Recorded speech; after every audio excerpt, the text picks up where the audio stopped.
Kudang, salam sejahtera. Saya Hadif dari Kru Aliman TV, PSS, SK Padang Mengkuang, Barang, Terengganu. Sekarang, saya berada di SMK Bengkalang Berangan untuk membuat liputan Festival Nasyid dan Hot peringkat negeri bagi tahun 2025. Bersama Amah dengan liputan.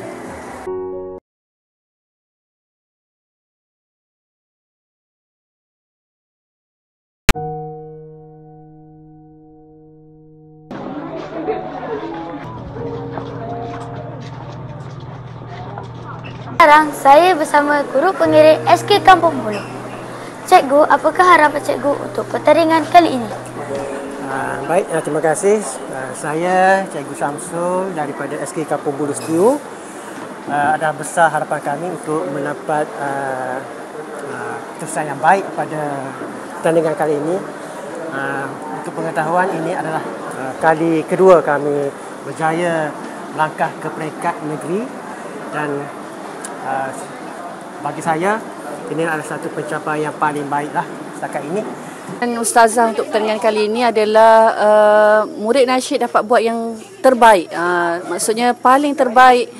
Kalau latihan tu dia pernah buat yang terbaik, lebih terbaik daripada latihan sebelum ni dan tidak berlaku sebarang kesilapan.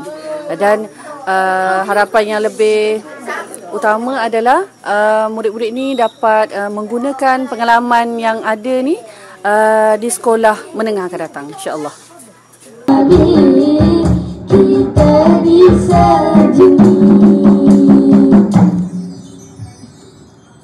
wahai muslimin.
Amah atas laporan ini tadi.